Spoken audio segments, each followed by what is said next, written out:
Hey everyone, welcome back to another episode of Inside the Sphere. I've got some pretty cool stories for you today. So earlier this year, I went out to eat with my friend, and she was telling me about this convention happening here in Las Vegas called ShineCon. Earlier this month, ShineCon happened, and one of my other friends was actually working the convention. She called me up and said that they were understaffed and asked me if I wanted to work for them. And I was like, oh, like, what do you want me to do? And she said, we need a guest handler. And I was like, oh, who's the guest? And she was like, oh, it's Ruben Langdon. And I was like, Ruben Langdon? Like Dante from Devil May Cry and Ken Masters from Street Fighter and Chris Redfield? And she was like, yes, stop freaking out. And so at first I was like, no way, I can't do it. I'm too shy. But then a day went by and I was like, of course I'll do it. Like, I'll never get an opportunity like this ever again, probably. So ShineCon came around and I assisted Ruben Langdon, and it was really, really fun. They always say to never meet your heroes, and I do consider Ruben like one of my personal video game voice actor heroes. I just really admire like his work, like what he did for Devil May Cry and Resident Evil, and I like how he lives a vegan lifestyle and has focuses a lot on meditation and the mind and the body. So it was a real treat for me to assist him with all of his panels, make sure he gets to the right places at the right time. And he was just really, really cool. Like they say, never meet your heroes, but I met him and he was like one of the chillest, most spiritual, cool guys I've ever met. And yeah, he was very cheeky. He was pretty much Dante from Devil May Cry 4. He's a little bit older now. It's really cool because if you guys don't know, when you beat Devil May Cry 3, you actually unlock a behind-the-scenes video of the motion capture actors, because he did the motion capture and voice over for Dante. And as a kid, I used to watch this video over and over again. I thought it was so cool. Like, look at these people like jumping around and having fun, and like they're creating the things that I saw in the game that I just played. So I never would have ever guessed, like as a little kid, that I would meet that guy. Like you see Ruben in the video, like being Dante. I never would have thought that this would happen to me in my life, and it was so much fun, and I'm really glad that I did it. So speaking of Dante from Devil May Cry, Gamescom also happened recently. I didn't go, but we did get a lot of new information about Devil May Cry 5, and it looks amazing. So a lot of people got to play the game, and there's a lot of footage out there now of very in-depth gameplay videos, and it looks like we only have Nero gameplay right now, but the game just looks like what Devil May Cry 4 was trying to do, like really focus on Nero. A lot of the animations are very similar to Devil May Cry 4, so players like me that are very well versed in Devil May Cry 4's game mechanics could just jump in and know what they're doing. The Devil Breaker arm looks freaking amazing. Like, you have so many different options for gameplay now. In the fourth game, all you could do was like grab an enemy that was far away and then like slam them on the ground if you timed it carefully enough. And there were also like context sensitive actions with the Devil Breaker, depending on if you use Devil Trigger or like the enemy was in a stunned state. But now it's just over the top. You could grab an enemy from far away. You could pick them up and throw them at another enemy. You could blast them with lightning. You could shoot your arm out like a rocket and then ride it around like a skateboard. It looks so good, and it's just really mind-blowing, because I thought Devil May Cry was dead in the water. There was a part of me that was always like, oh man, 5 has to happen. It has to happen. And now it's finally happening, and it is a game about Nero primarily.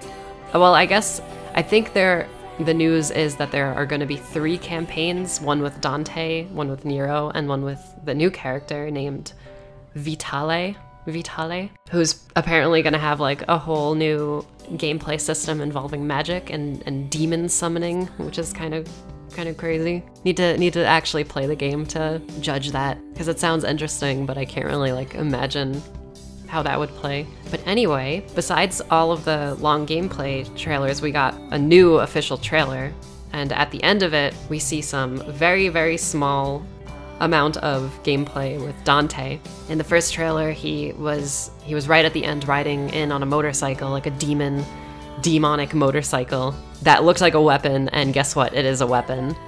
It's like a dual-wielding blade, chainsaw, razor-sharp wheel system, but it looks like you could also combo into it and turn it back into the motorcycle and like just fly at enemies, and it just looks so freaking cool. In other news relating to Devil May Cry 5, some leaked footage was leaked. And it showed some characters that I'm not going to tell you about because I don't want to spoil it for you, and thankfully the video got taken down. And it's really weird because the video is like this guy who's like really bad at the game, and he's just like, I don't know what's happening, I'm not a fan of this series, and he's just like showing characters that are in very desperate situations, and it's like, dude, stop, like what are you doing? Why are you streaming this? You know, like it was really strange. But the only positive I could take from that leaked footage was that a character that I really love was confirmed, but it was like a spoiler, like something was happening to this character, and it's like, I don't want to see that yet. Why are you spoiling this for me? Like, and thankfully most of the fans were in the same mindset because a lot of that footage was taken down, thankfully. But yeah, like the story just seems so interesting now because it feels like they're gonna bring everyone back. And it was confirmed by Itsuno-san that this game is taking place after Devil May Cry 2, which leads me to believe that Lucia from Devil May Cry 2 will make her return,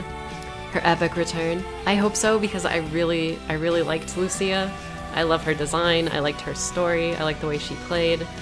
I think she was probably the only good thing about Devil May Cry 2. Dante was just like so mute and very slow with his attacks in that game. But Lucia was like this, like she had a personality, the game was really more about her, and her moveset was like really fast, so I hope she makes an appearance, as well as some other characters like Lady and Trish, and they've already shown Morrison from the anime, so I really hope Patty is not in the game because Patty's really annoying in the anime. But yeah, Devil May Cry 5 looks freaking amazing. I'm so excited for it. It can't come out soon enough. Actually, when I was at ShineCon, I was talking to Ruben about Devil May Cry 5 because he's still playing Dante in that game, and he told us at the panel that he was running that the game is like done already.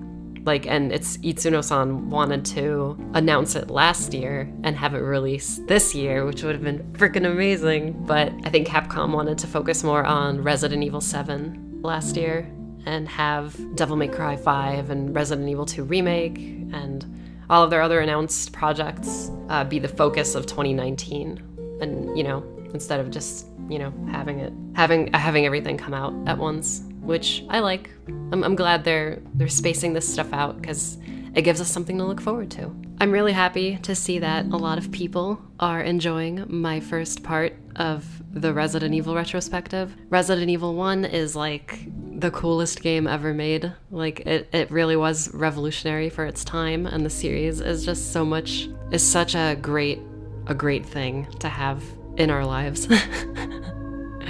It's so good. I just got done recording all of Claire A, so I am working on Resident Evil 2, and hopefully that comes out sooner rather than later, because as you guys may know, Resident Evil 2 is pretty ambitious, like talking about the stories, like all 4 campaigns and stuff, so we'll get to it, it'll be great. I also recorded all of Devil May Cry 1, I want to talk about that game too. I want to talk about Devil May Cry 1 after we talk about Resident Evil 2, because they're both Kamiya games, so yeah, that marks another episode of Inside the Sphere, guys. I hope you enjoyed today's episode. It is early in the morning. I sound a little groggy, a little deep voiced, because I woke up about 30 minutes ago, had my coffee, and then I was like, I'm gonna do Inside the Sphere right now. So anyway, guys, I hope you're looking forward to all of my videos coming up. Hope you enjoyed the last video I put out, and I just want to thank you again for your support and for watching my channel and giving me some of your time. It really means a lot to me, and I'm still speechless about how much my channel has grown within the past couple months. You guys will never understand what you mean to me. But yeah, I've babbled on enough. I'll talk to you guys later.